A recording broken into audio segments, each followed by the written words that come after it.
Welcome, I'm Karen Lips, president of the Network of Enlightened Women. We've deemed 2021 the year of the conservative woman. As part of this programming, we're featuring a conservative woman of the month each month.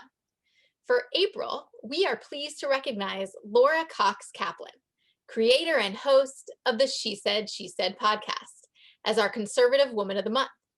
A corporate and nonprofit board member and advisor, Laura has more than 2 decades of executive level experience in public policy, communications, corporate governance, and stakeholder engagement in the public, private, and nonprofit sectors.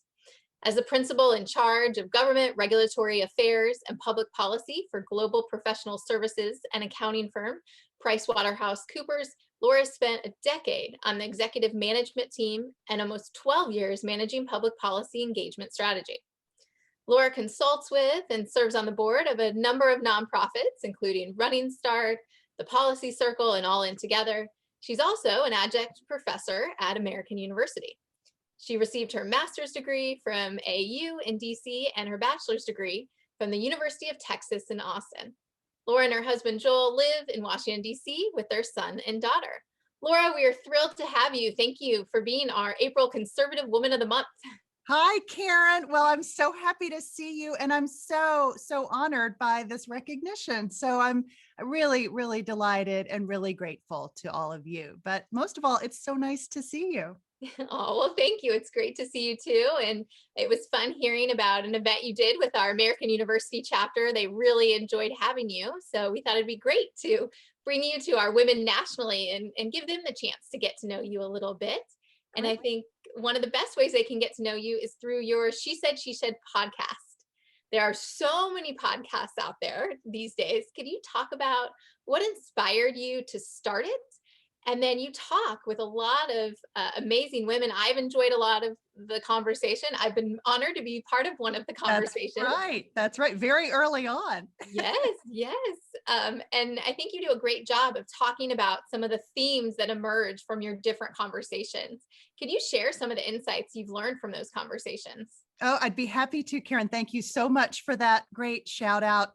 She Said podcast has been a real love of mine, but it came about pretty unexpectedly. I was, as Karen said in the introduction, I was working as an executive level partner at PricewaterhouseCoopers and had been there and sitting on the management team of the firm for 10 of the 12 years that I served. And toward the end of my tenure, began to think about other opportunities that I might like to pursue and other challenges that I might like to tackle. And at the time, we were dismayed by the fact that there weren't more women serving in Congress, and particularly more women on the Republican side of the aisle. We were interested in moving the needle on both sides, but particularly because the numbers were so much lower. And this was a number of years ago. This last cycle, women on the Republican side did amazingly well in elections. And the reality is there were more of them running and therefore more of them won. But at the time, a number of years ago, that was not the case. And we still had numbers that were pretty abysmal as it related to women in the C-suite.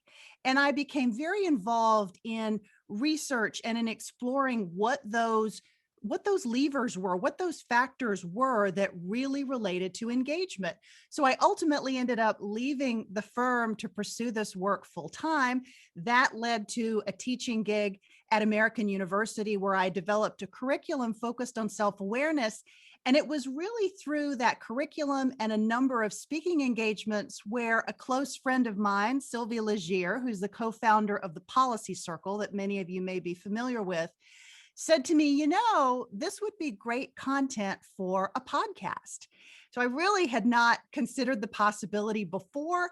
I got hooked up with an amazing woman, Janine Nichols, who was at AEI for a number of years and had been instrumental in getting the Banter podcast started. She loaned me some pro bono time, taught me the ropes of some of the technical aspects. And this was a little over 3 years ago at this point. And Janine and I launched She Said, She Said in March of 2018. It's been an amazing ride, largely because I knew the conversations would be impactful and I wanted to have conversations that were more balanced as it relates to women's leadership. Because oftentimes, as you guys know, if you look for podcasts related to women, 9 times out of 10, they're going to be focused more on, if not exclusively, on women that lean left of center. There's nothing wrong with that. It's just that we need more balanced thinking and perspective. And so one of the goals that I wanted to accomplish with She Said was to provide more of that balance, but really give conservative women more opportunities to talk about that and to really illustrate what leadership looks like from different dimensions beyond what I felt like we typically would see.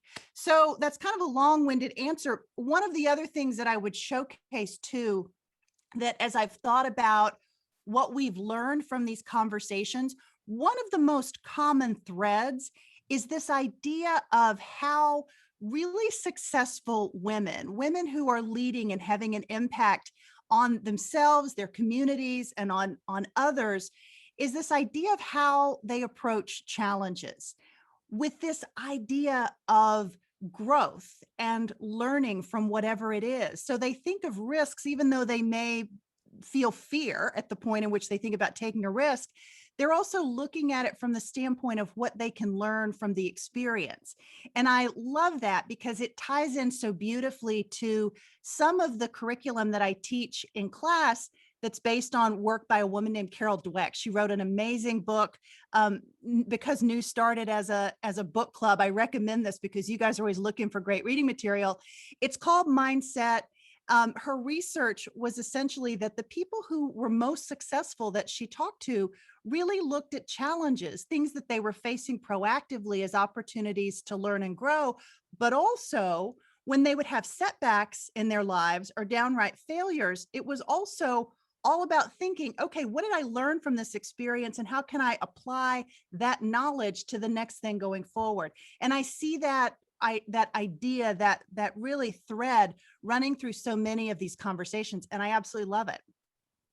That's great insight because I feel like our chapters so much on campus nowadays there's a lot of obstacles that are put in their way, and you see some of our amazing leaders really seeing those obstacles as something they're going to figure out how to get around or a challenge they're going to work through. And it's good to know that those challenges that they're dealing with now will serve them well in their careers later on. Most definitely. In fact, I think you learn more from those challenges and those setbacks than you do from the areas where you have success. It's really where you have to figure out what went wrong or what I can do better. That's always the bigger opportunity to learn and grow. Yes, and I want to go back now, Laura, to your initial comments about your interest in getting involved in women in leadership had a lot to do with trying to get more conservative women in leadership positions. And I imagine that's both in elected office, but also just in as leaders in our society. Can you talk a little bit about why you think we've got fewer conservative than liberal women in Congress and what you've done on that?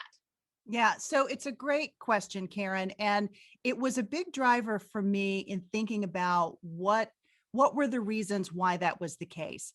The reality is, and I think I mentioned this a moment ago, when women run for political office on either side of the aisle, they tend to win at a higher rate than men, which is counterintuitive for most people. But what that tells you is a couple of different things. Women work incredibly hard, right? We're not likely to be outworked by anybody once we put our hat in the ring. The question of why there's a difference, I think, in some respects, maybe self-awareness. Some of it maybe goes back historically to the way that we have thought about gender and what difference it makes. And I do think that on the Republican side and with conservatives, we have come around to thinking about the fact that that diversity of thought and opinion is really important, including as it relates to life experience. And the reality is, women have different life experiences than men much of the time. We have children in a way that men do not. We experience the world, and our roles as it relates to that do tend to be different than men. Again, I'm generalizing here, so you can probably find areas where that's not the case, but for the most part, we do have a very unique perspective that we're bringing to the table. And I think it took a recognition of that a number of years ago by members of leadership, women and men, to say, you know what, we need these female voices at the table, not just because they're women, but because they bring a point of view that's really important. And I think that's the piece of diversity that sometimes is captured by in a political sense, when in reality, recognizing that different ways of doing things, different perspectives, different life experiences makes you smarter. It doesn't mean you have to change your point of view. It just means that you'll be smarter when you think about problem solving from that perspective. And so I do think that thinking has really evolved as it relates to this. And I hope that little efforts like she said, and others can continue to contribute to that as well. Well, we talked a little bit about, running for office and getting women to run, but then do you find that women govern differently? That's a great question. And I kind of feel like it's a loaded one. I do think that sometimes women face the world and challenges a bit differently than men. And I'm always a little careful about saying that because, again, I can think of anomalies to that. But the research that we talk about in the classroom shows some consistent themes in terms of the way in which women face challenges, that we do tend to be harder on ourselves, that we do tend to experience self-doubt at a higher rate and in a way that might discourage us from continuing to move forward. We might have a tendency to over-personalize constructive or negative feedback that we got, or over-personalize somebody's comment. Somebody makes mean comments to you or says something mean to you on social media or in person, and that there might be a tendency to over-personalize that. Again, those are tendencies, and we can develop tools and techniques to deal with them as long as we recognize that those may be things that we're doing to ourselves. And so I think this narrative, this sort of societal capture that so much of why you do or don't do something is because of society and your opportunities, I personally think that's, generally speaking, not an accurate narrative. I think there are plenty of examples of people that have had devastating life circumstances and have still been incredibly impactful and amazing as leaders and made a real difference in the world, notwithstanding the challenges that they may have faced in life. So they found a way to overcome what those were. How did they do that? And I think it's really digging into what are those tools and techniques and tactics that we can employ to help us recognize that these may be barriers that we're actually erecting for ourselves, as opposed to something that somebody or society is imposing on us. We have more control over our experience than what we're sometimes taught to believe. Well, I think that's a very empowering message, Laura. I think it's hard when we're often told that, we're not going to be able to do something because of things that we can't control. I think that empowering message is something that will resonate with a lot of our women. And you're turning a little bit to the questions of leadership. So I want to ask you, Laura, as our conservative woman of the month, what do you see as some of the most important leadership qualities that you recommend women work on developing now? Yeah, that's a great question, Karen. And leadership is oftentimes a little difficult to define. We know the attributes of leaders, and those are well documented things. I think some of the areas that we should think about as it relates to women's leadership include things like learning to manage yourself. I would put self-management really, really high on that list, because it also ties in a lot of what we're talking about, that you have more control over yourself and how you react to things than you may realize. So really developing self-awareness, understand what limitations you may be putting on yourself, and develop the tools that help you plow through the things that you are erecting as obstacles. And so I would put that very, very high on the list. Obviously, things like honor and integrity and humility and learning to listen and engage and learn from people who have a different point of view than you will do nothing more. Actually, let me rephrase that. Will do so much to help you not only get smarter and be more well-rounded, but it also helps you build influence with potentially very unlikely allies. And so I think this idea of being willing to listen to points of view and really understand where they're coming from helps you craft a better argument, right? And it also potentially will help that other person who may have a very different point of view from you feel heard by you and maybe even understood to some degree. That may be the key that helps you find some middle ground. And so while politics, certainly there's leaders in politics, but when we think about the political situation and polarization in this country, I think we have to begin to think differently about an opportunity to really reach out to others who have those different points of view, to think about how strategically that makes a difference for us as female leaders or aspiring female leaders, and why that really matters. Well, it's interesting that you're going to the topic of listening to other people. You've mentioned a couple of times the importance of thinking about how you get your message heard and how you listen to messages from people that maybe think differently than you. And I would say today, nowadays on college campuses, that's a very countercultural message, and that there's not a lot of kind of group conversation of people with different views coming together. And I think that's a real problem in our society. Could you talk about that a little bit more and what you found are effective strategies to bring people with different voices together? Yeah, absolutely, Karen. So as you mentioned earlier in the conversation, I was so grateful to have a chance to participate in an event with the new chapter at AU, where they facilitated a dialogue between myself and one of my, longtime friends who was a Democratic counterpart of many, many years. She's an amazing woman, has a completely different point of view politically than I do. And yet we're great friends. And we recognize that those differences can really be strengths as it relates to our influence and our ability to really understand where the other side is coming from. I think that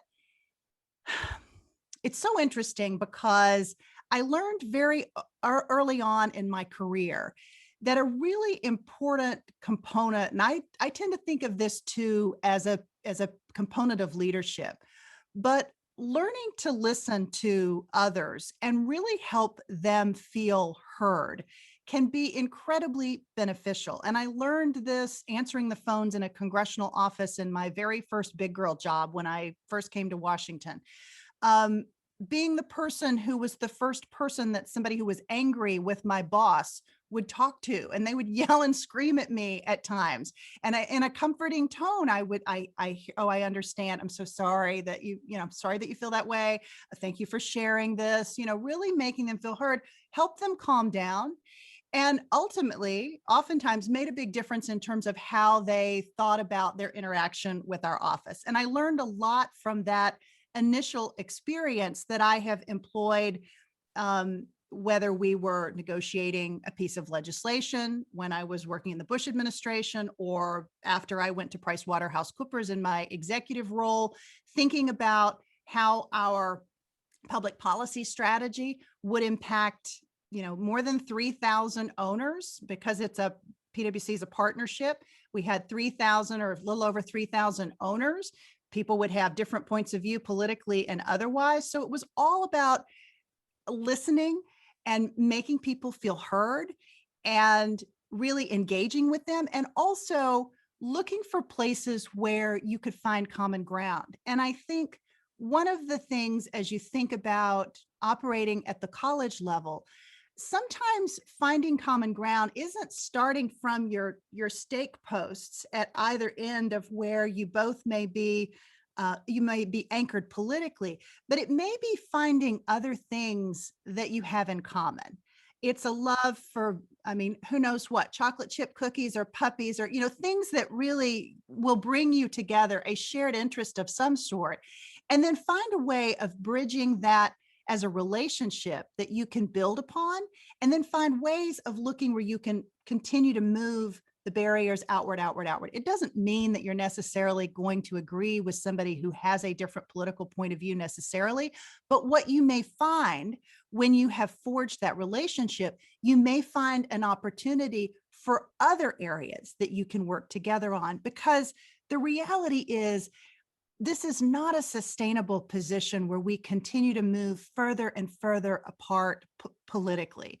And I think if we can look for ways of taking the high ground from the standpoint of trying to build relationships and building non-traditional allies, I just think it's time well spent ultimately and can make a big, big difference. Not to mention the fact that it makes you influential.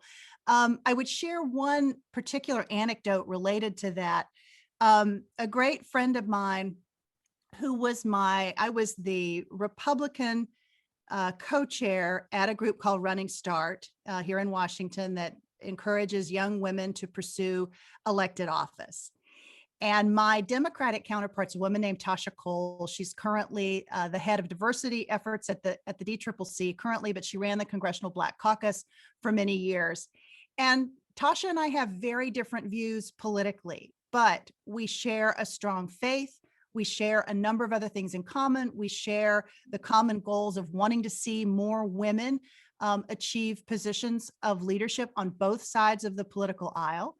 I had a very difficult situation that occurred about 3 years ago, or not quite 3 years ago now, and was being lampooned on social media. And Tasha, among others, came to my defense on social media, on her page and on her platform. Now that's saying something pretty incredible because of her politics. And she had a different point of view as it related to the underlying issue that we were talking about. And yet she became an incredibly effective ally for me.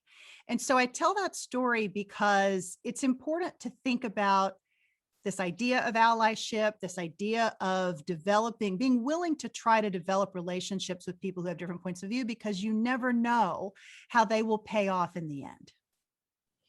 Well, Laura, I think that's such valuable insight about when you're working with people and trying to get your view across, that sometimes maybe we put too much emphasis on trying to make the strongest point and not enough emphasis on making sure the other side feels heard, so they will come to the table and then listen to your point.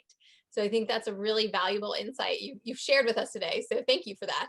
Of course. I would say too, just to put another point on it, it's that, but it also means that it will ultimately make you smarter. It may help you fine tune your own argument. The more willing you are to listen and persevere, even if it's something that you just find reprehensible, and you often will, but going away from that and really asking that person questions about why they think the way that they do, or what their goals are as it relates to that particular perspective, really understanding further back where they're coming from, why it is that they got there, gives you a chance to potentially retool your own argument and make it even stronger, so that you can really fight back with something that addresses potentially one of the underlying objectives that your counterpart is trying to achieve. And so it may ultimately, make you much more effective as you're negotiating through something. That's a great point. And also you mentioned the attacks that you faced. Right. And I'm sorry you had to face that. And our conservative women on campus, they have to face a lot of unfair attacks as well. Sure. So I was wondering if you could talk a little bit about the unique challenges that conservative women face, and what recommendations you have for young women who are facing attacks for speaking out as conservatives. Yeah. I mean, I wish I had a magic bullet, Karen, to say that there's some way to make this all go away. I do think some of the tactics and strategies that we've been talking about in terms of developing those allies who are on a different side politically, finding ways of developing a relationship with people outside of politics, where those people will come to your aid potentially and become valuable allies, even in a political fight, it can be time well spent. And I think we don't oftentimes think about that. We think about, siloing and moving off in our respective corners, but we don't always think about interacting with each other on a more human level. And I think that would probably be my biggest piece of advice. It isn't fair that conservative women are held to a higher standard, to a different standard, who our voices are oftentimes not recognized, not heard. Pick up any women's magazine, and while there is more of an attempt, it's feeble in my opinion. And it was all the more reason why I felt so strongly about She Said podcast and creating a much more balanced perspective around leadership. But I'm still a bit mystified as to why that's not a higher priority at this point. But it isn't. And so I think for that reason, we as conservative women have to be more thoughtful, better prepared, willing to go the extra mile, take the high road, just live by a higher standard. I do think that it can make a big difference as it relates to how they view us when we do get into those conversations. But I think taking the time to really begin to develop some allies that might be unexpected, right? And might provide that unexpected hand to you when you really need it and least expect it can be really beneficial. Well, and I think developing allies is something that you've probably had a lot of success in the private sector and in the public sector. And so I wanted to go and talk a little bit about some of your private sector work. I think a lot of times young people think they can make a big difference by going straight to government. And I think you've served in government, you've seen how you could make a difference there. Could you talk a little bit about the value of working in the private sector and what skills you've learned there that have then helped you in other phases of your career? Sure. I'm going to take it a step back though, too. You mentioned my government service. I'm a big fan of getting as much experience as you can from as many different sectors as you possibly can. So thinking about your career journey from the standpoint of looking at the different dimensions of what you will tackle. And so for me, as Karen said, because I started in government, I spent 10 or 12 years in government, working my way up. I was a Senate press secretary, and then I did communication strategy for the Senate Republican Conference, and then went into the Bush administration where I was at Treasury and then the SEC, and then ultimately at PwC. But what that allowed me was the opportunity to think about, I learned to develop communications strategy and understand how to craft messages that would be impactful, including with audiences that might have a different point of view. So understanding where our critics were likely to be coming from and how to maybe neutralize or counter that was a great skill set that I learned in government. Then fast forward to when I went to PwC, because I had worked on a big piece of legislation that was important to the firm, and it ultimately was written into law through regulation. Because I had worked on the legislation and also on helping to write the regulatory rules, it gave me the ability to understand what the underlying objectives were, what individual members of Congress were thinking when they put particular elements in that legislation that ultimately the firm would have to live under. So understanding what the thought process was helped us as we were then, as a corporate organization, trying to interpret what those rules meant. Well, what did they really mean when they did this? Because as you all no doubt know,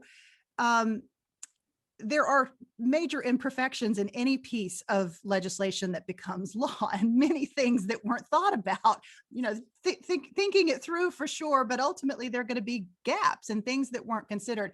And so as we were then trying to implement it as an organization, it was very valuable to know what the thinking was as particular rules were crafted. And so it's an example of thinking about your career from a multidimensional, maybe three-dimensional or more perspective, so that you can see those different angles. It really helps you understand stakeholder engagement. How is a particular idea going to be received? And so I think about it from that standpoint, learning to listen and to understand strategically where you fit into an organization is really important in this regard. And so I think those were some of the most valuable lessons that I have taken away from a career standpoint, because it gave me the ability to think more strategically than I probably would have done otherwise if I had just been in government or just been in the private sector or just been in the nonprofit sector. Thank you for sharing that. I think it's interesting. There's so much talk about, again, making a difference in the public sector, but there really are those skills that you can learn and then translate across whatever sector you're in ultimately. Yeah. And really taking whatever you're learning in whatever setting you're in, reflecting on that, thinking about how that relates to something else can also be a very important exercise, if you will, in terms of thinking about the value that you can provide, either in a role or a job that you're currently in, or maybe as it relates to getting a promotion or taking a new job, as the case may be. How do you differentiate yourself from the competition? I think the more opportunities that you have to really think about what you've learned and the unique experiences that you've had and how you string those together can be very distinctive as it relates to helping you stand out from the competition. Yes. And another way that you can stand out from the competition is by educating yourself, reading lots of books on different topics. For I sure. know you've already mentioned one. As we wrap up our conversation, I very much appreciate that during your podcast, you are often having authors on, having people who are talking about different things that they've read. Could you talk about some of the best books that you've read as a result of the podcast? Oh, for sure. Oh my gosh, Karen, there's such a long, such a long list.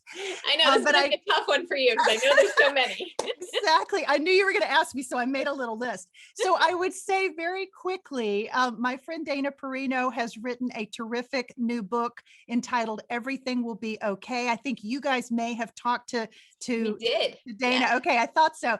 So that's a great book, and you guys already have that on your list. She also was very kind and mentioned She Said podcast as one of her favorites for women's leadership development, which I was very, very gratified by. A few others on my list currently. One that I've been a little bit obsessed with is Lady Bird Johnson Hiding in Plain Sight by Julia Swig. And the reason why I like this book so much is it's about looking at Lady Bird Johnson, who was really viewed for her beautification efforts, but there was not an understanding of the very pivotal role that she played in the Johnson administration and how those beautification efforts related to the Civil Rights Act, among other things. It's a fascinating, fascinating story. And then Julia's also created a podcast where she uses the original audio tapes of Lady Bird Johnson talking about this experience. And it literally gives me goosebumps when I think about it. So I think listen from the standpoint of how she was underestimated and how she really thought about all of this, and then how she talks about these experiences herself. It's very, very powerful. I also have on my list Pray by Ayana Hershey Ali, which you guys may be familiar with her and her book. She also has a fabulous podcast. She's going to be on She Said, hopefully in the fall, to talk about all of that. Daughters of Kobani by Gail Lamone, which is fabulous. Gail is an amazing storyteller. She wrote Ashley's War, which is being turned into a film. She was also on the podcast recently. I think things to think about as you read Daughters of Kobani. This was this elite fighting force that ultimately overpowered the Islamic State with the U.S. military's support and help. But this was a local group of women, exclusively women, who fought against the Taliban and won. And it's an amazing story. And Gail brings in the different personalities of leaders, which I think is interesting as she tells the story. She picks 4 or 5 women who were part of this elite force, and she looks at how different they were and their different leadership styles. And so it's a great read as you think about the different ways in which women can lead and have an amazing impact. And as I said before, Gail's a great storyteller. She tells an amazing story. And so I think from that standpoint, thinking about how you look at your own story and how you tell that, those are great sort of things to think about and focus on. I just started reading the Nancy Reagan biography by Karen Tumulty last night. It was released yesterday, and it's a fabulous read as well. So the good news is, ladies, I try to have all these folks on the podcast too. So you, if you look, you're probably going to find some interviews with these amazing authors to complement your reading as well. Thank you for that good reading list. And can you share where people can find the podcast and your social media? I know you're very active on Instagram. You bet. Thank you, Karen. So the podcast you can find wherever you listen to podcasts or on our website, which is she said podcast.com. You can find me on Instagram at Laura Cox Kaplan and the podcast at She Said Podcast. The same labels for Facebook, and then Twitter. I'm at Laura Cox Kaplan, but I'm really more active on Instagram. I find that a great way to connect, especially with women. Women are my target audience. I'm always grateful when men listen, but I'm really looking for women. I would say too, I would love to hear from you. If you have a chance to subscribe to the podcast, and I hope that you will if you don't already. We really are looking to grow from hearing from our listeners and knowing what resonates with you and what you want to hear more about, different voices that you want to hear from, different topics that would be helpful to you. I really try to answer all of my DMs on Instagram and all of the messages that I get on the website. You can go to the website and there's a contact link and you can click that. I'm not really very fast at responding, but I will get back to you, I promise. And I would love to hear that feedback. Well, Laura, thank you so much for joining us today and for being our April Conservative Woman of the Month. And thank you for all your hard work on the She Said podcast. I want to encourage everyone to sign up and subscribe to the podcast. I really think you will enjoy it. I've really enjoyed listening to it. So thank you, Laura. Karen, thank you. I'm really, really grateful for the opportunity to talk to everyone and to see you. I'm so grateful for the work that you and the ladies at New do, both at the corporate level or at your headquarters, as well as in these amazing chapters. So I'm really grateful to all of you. Thank you so much. Thank you.